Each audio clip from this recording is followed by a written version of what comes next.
नमस्कार। आज हम हठ योग की दुनिया में थोड़ा और गहरे उतरने वाले हैं और बात करेंगे एक ऐसी प्राचीन तकनीक की जो शरीर को अंदर से साफ करती है।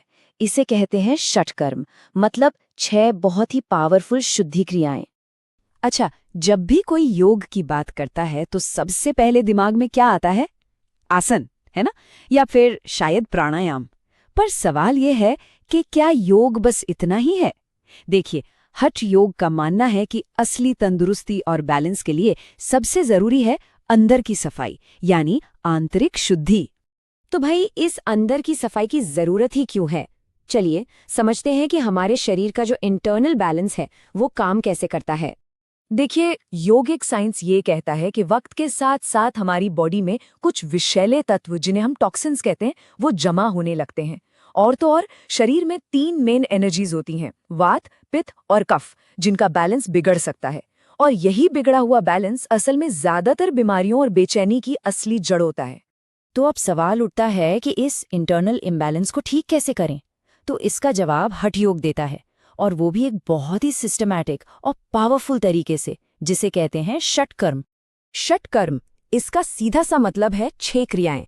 ये असल में 6 क्लेंजिंग प्रोसेसेस का एक पूरा सेट है।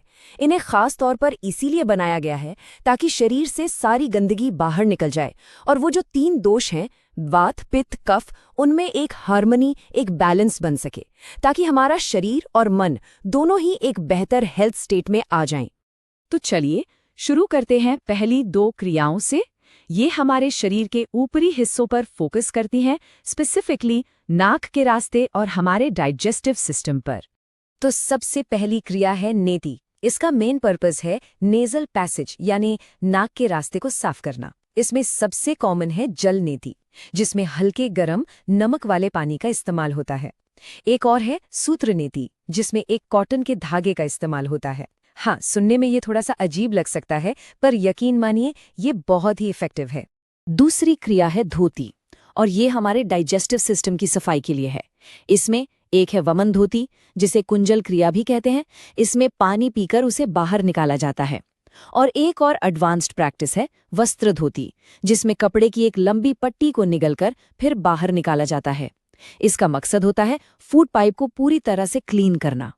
तो इनके फायदे क्या हैं? फायदे भी कमाल के हैं।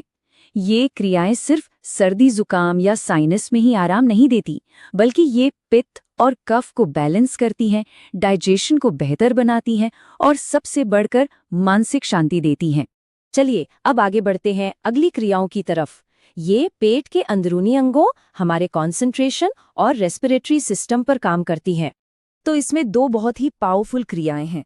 पहली है बस्ती, जिसे एक तरह का योगिक एनीमा भी कह सकते हैं, और ये हमारी बड़ी आंत को साफ करती है।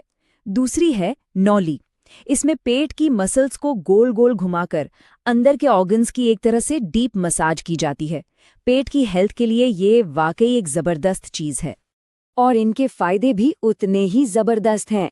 ये क्रियाएं गैस और पेट की दूसरी तकलीफों से छुटकारा दिलाती हैं, हमारी डाइजेस्टिव फायर यानी जठराग्नि को बढ़ाती हैं, और तो और लिवर और स्प्लीन जैसे वाइटल ऑर्गन्स को भी हेल्दी रखती हैं।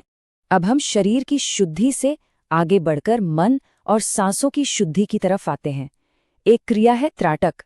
इसमें किसी एक पॉइंट पर, जैसे मोमबत्ती की लौ पर, बिना पलक झपकाए फोकस किया जाता है। और फिर है कपालभाति, जिसका मतलब होता है चमकता हुआ माथा।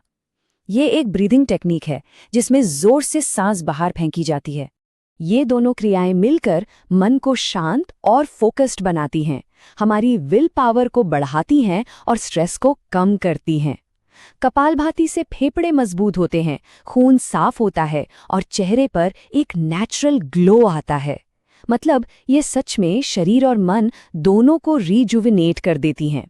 तो चलिए एक बार फटाफट इन सभी 6 क्रियाओं को एक साथ देख लेते हैं। नेति हो गई नाक के लिए, धोती पाचन तंत्र के लिए, बस्ती बड़ी आंत के लिए, नौली पेट के लिए, त्राटक मन के लिए, और कपालभाति हमारे श्वसन तंत्र के लिए। है ना एक कंप्लीट सिस्टम?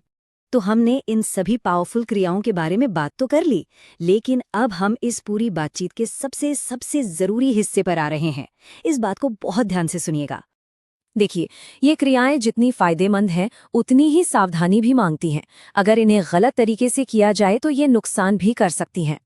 तो सबसे जरूरी बात यह है कि इन क्रियाओं को कभी भी अकेले या किसी वीडियो को देखकर सीखने की कोशिश बिल्कुल ना करें।